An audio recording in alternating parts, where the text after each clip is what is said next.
Alrighty, so I am recording this just a couple days into 2024. I think it's January 3rd. It is. Um, December 2023, last month, was the best month I've ever had. I did $110,000 in sales, pretty much all online arbitrage. And while it's fresh in my mind, I just wanted to kind of break down my approach, my expectations, what I believe led me to a successful Q4 and ultimately the best December and best month that I've ever had. So this was my fourth Q4. I've been selling on Amazon now for almost 4 years. And I've seen a lot of stuff online, and there is a tremendous amount of hype that goes into Q4. And a lot of times for good reason. But sometimes what happens is I think it creates this FOMO or this feeling of I'm doing something wrong. There's some people that are making six figures off of Legos or something to that extreme, right? And I'm not here to say that certain people aren't doing six figures in Legos profit or toys or games, but those people are literally like the 0.1%, if it's even that number. Okay. And maybe I'm completely wrong, but I feel like I have my finger on the pulse and I'm a realist. And I've met a lot of Amazon sellers. And the more I do this, the more I realize that frankly, I'm profiting a higher percentage than a lot of other people in the space.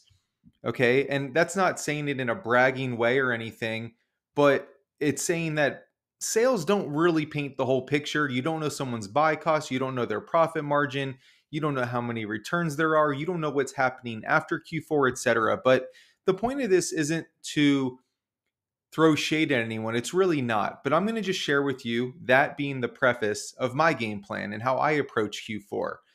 For me, it's always been double and triple down on what you already know and what works for you. So for me, for instance, beauty, vitamins, and supplements are like my major two categories. Now I sell a bunch of other stuff too. But it wasn't time for me to transition to start doing toys and games and apparel because the experts in those fields will crush me because they'll know where to source, how to get the lowest price.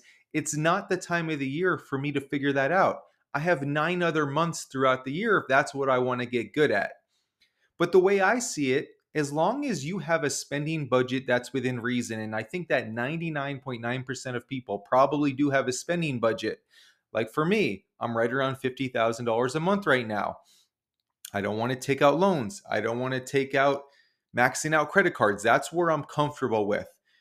And I have the skill set and the time to spend $50,000 every month. So whether I spend it on beauty, vitamins and supplements, toys and games is irrelevant. That's all I have to spend. So why not spend it on things that are my wheelhouse? And to give you an idea of like that 50,000 spend, when I spend it, I'm really selective.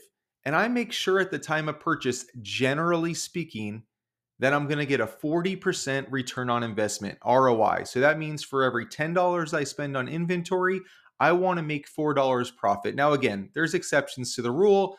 Things happen. Sometimes it's higher, sometimes it's lower, but that's what I like to stick to. And what I have found is when I do that, and the better and better I get at this, that 40% ROI trickles down to essentially a 15% profit margin. So basically, if I did $100,000 in sales, I would make $15,000 profit after my cost of goods, after Amazon fees, all of my softwares and expenses, truly everything.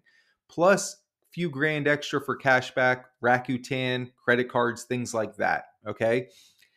And I'm really rigorous. And I do OA. Okay. RA typically has higher margins than OA. OA typically has higher margins than wholesale. There's always exceptions to the rule. That's kind of a general rule of thumb. Okay. And I used to do RA, so I can speak from experience. And so for me, again, if I'm going to spend it, there's no advantage of me spending it on toys when I have the skill set to spend it on things that I'm very well versed in. For me, beauty, again, um, vitamins and supplements, right? So that's really the biggest thing is I want to share. Who cares what category you spend it in? Just buy profitable inventory. Let other people play their game. It's so tempting to want to max out credit cards, get more loans, all these different sales going on in December. To me, Amazon is a long-term play. I'm not going to tie myself up, spend double the amount that I can afford in 1 month on credit cards or loans and stuff.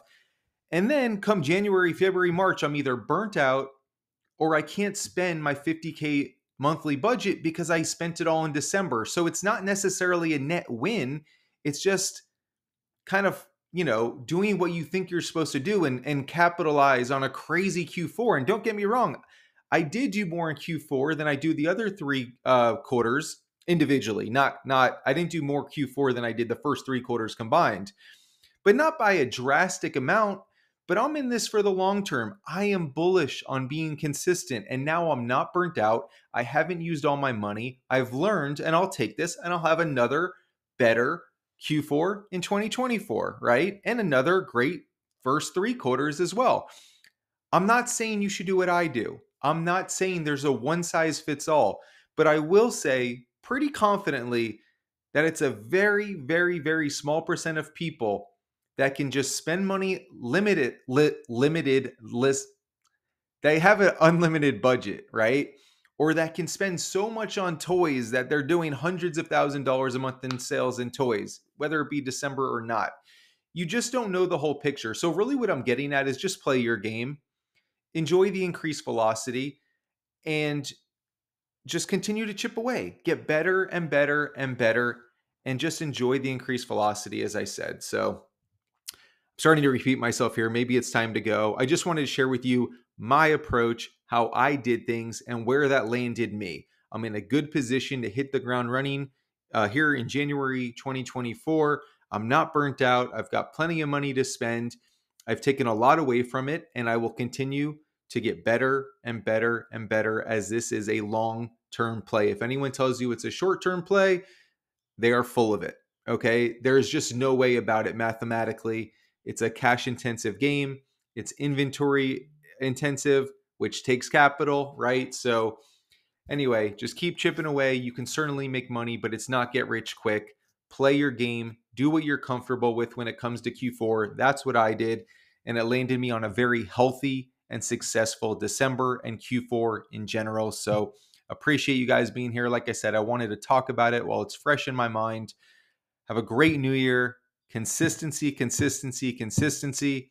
Questions, comments, topics, let me know. Have a great day, and I will talk to you guys soon. Take care.